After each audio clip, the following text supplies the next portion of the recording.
Good morning to all. So welcome back to Campus Point. So in today's video I am going to discuss a program on how to find the sum of individual digits by using function. So already I have discussed previously that particular program by using loop.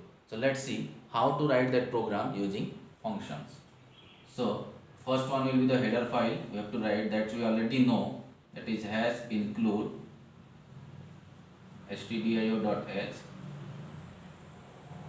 Next one is has include, that is conio.h. Next one is to declare the function, that is you need to define the prototype or function declaration. So let me write here int, let the function name is sum, and let me take here int is the number. So here it will return, after find out the sum of the digit, it will return an integer value. Next one is int main. So let declare here. So declare a number. Let int and num. Then clear the screen. Clear the screen. Then input the number. Then printf. Enter the number. Enter the number. Then scanf. So it will input it through the keyboard, that is %d, then ampersand num. So fine. Now I have input the number through the keyboard. Next one is to call the function. So that we already know that how to call a function, that is by using the function name sum along with the argument. So what is the argument here? Argument is nothing but that is variable whatever we are using, that is num. So you can write here, or you need to display here, that is printf sum equals to %d. Okay, then you need to call the function that you already know, that is sum of num. Sum of num.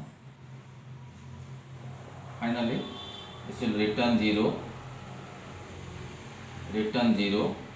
and bracket close.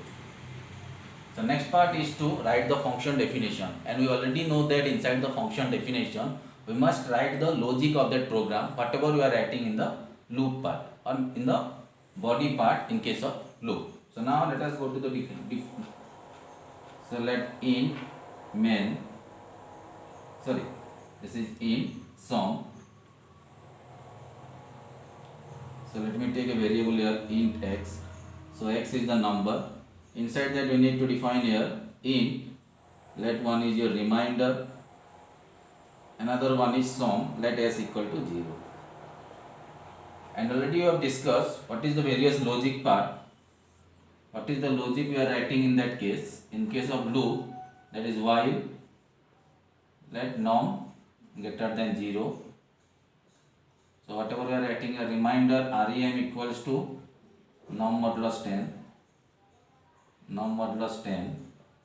Then sum equals to sum plus reminder, that is sum plus reminder. Next one is num equals to num by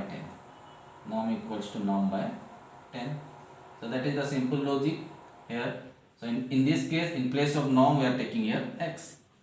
So after this, just take the while loop here. So while write x greater than 0. Okay. So what we can write here?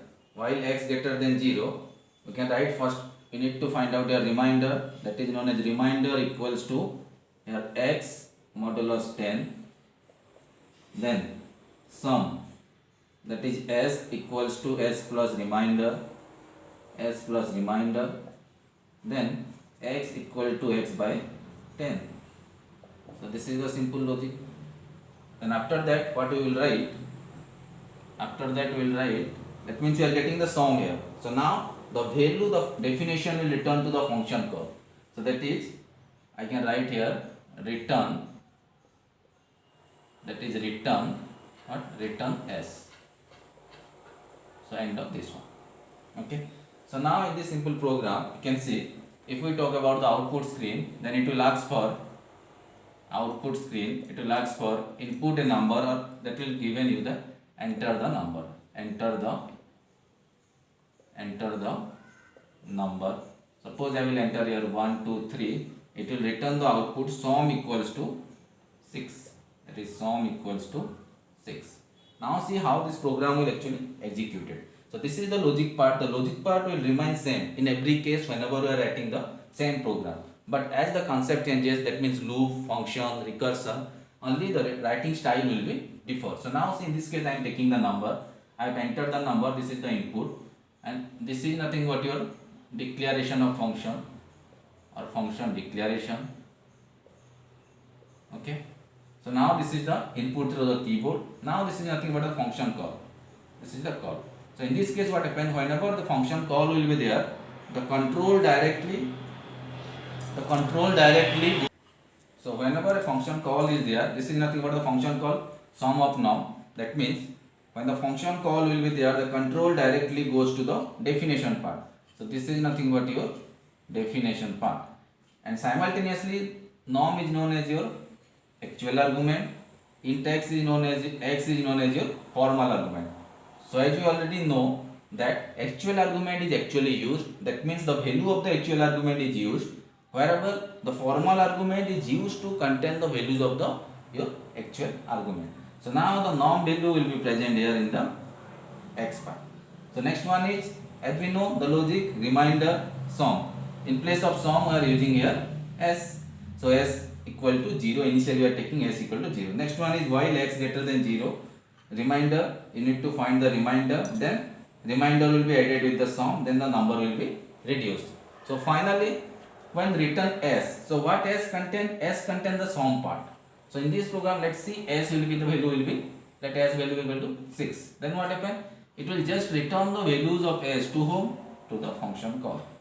So that it will print sum equal to percentage d sum of num, and this value is nothing but the 6. So the sequence is here very simple. Whenever the function call is there, from the call the control directly goes to the definition. Inside the body of the function definition, that value will be devaluated, and finally that value will be returned by a return statement to the function call again. So in the next video I will come with some other program of function. Thank you.